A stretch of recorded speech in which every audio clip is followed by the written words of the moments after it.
কিছুদিন যাবৎ বাসা ঝাড়ু দিলে খালি ময়লা বের হইতো, এই জন্য চিন্তা করছি বাসাটা একটু ডিপ ক্লিন করতে হবে। আজকে ঘুম থেকে উঠে একবারে পরিষ্কার করতে লেগে গেলাম, এগুলো নিয়েই আজকের ভিডিও থাকবে। আসসালামু আলাইকুম বন্ধুরা, আমি রমজান ঢাকা থেকে বলছি। কেমন আছো তোমরা? নিশ্চয়ই ভালো আছো। ডেইলি ঘুমে থেকে উঠে চিন্তা করি আজকে বাসাটা ভালো করে পরিষ্কার করব, সময় নিয়ে পরিষ্কার করব। বাসাটা পরিষ্কার করার আগে বাইরে থেকে একটু নাস্তা খেয়ে আসি, তারপরে বাসার কাজে লেগে যাব। বাইরে থেকে নাস্তা খেয়ে আসার পরে আর কাজ করতে ইচ্ছে করে না, শরীর অলস হয়ে যায়। পরে চিন্তা করি আজকে তো আর ভালো লাগতেছে না, কালকে করব না। আজকে নাস্তা খেয়ে বাসায় এসেই চিন্তা করছি আজকে আর অলসতা করব না, আজকে যেভাবে হোক বাসাটা ভালো করে ওয়াশ করব। বাসায় এসেই আগে ফ্যানটা ধরলাম, কারণ এই বাসায় উঠে আজ পর্যন্ত ফ্যানটা মোছা হয়নি। বন্ধু কয়েকদিন যাবত বলতেছিল কিরে তোর ফ্যান পরিষ্কার করস না কেন, ফ্যান তো একবার কালা হয়ে গেছে, বাতাসও তো মনে হয় কম লাগে। আমি বলছিলাম আমরা থাকি ব্যাচেলর, আমাদের বাসায় কি কোনো গেস্ট টেস্ট আসে নাকি যে দেখবে। পরে চিন্তা করলাম কেউ আসুক বা না আসুক সেটা বড় বিষয় না, বড় বিষয় হচ্ছে বাসা পরিষ্কার থাকলে কিন্তু নিজের মনের ভিতরেও অনেক ভালো লাগে, ভালো লাগা কাজ করে।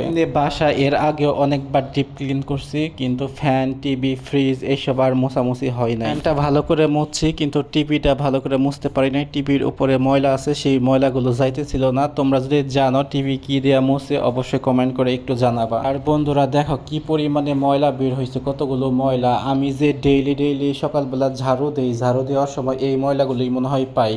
আর আমি চিন্তা করি ডেইলি রুম ঝাড়ু দিই, এত ময়লা কই থেকে আসে? সব ময়লা খাটের নিচে আর আলমারির নিচে ছিল। এইদিকে বাসা পরিষ্কার করতেছিলাম আর মনে মনে চিন্তা করতেছিলাম আজকে দুপুরে কি খাবো, কি রান্না করা যায়। পরে মাথায় আসলো ফ্রিজে তো ধুন্দুল আছে, কয়েকদিন আগে 2 কেজি নিয়ে আসলাম, 1 কেজি খাওয়া হয়েছে, আরেক কেজি তো ফ্রিজে আছে। আজকে ওগুলোই ডিম দিয়ে ভাজি করব।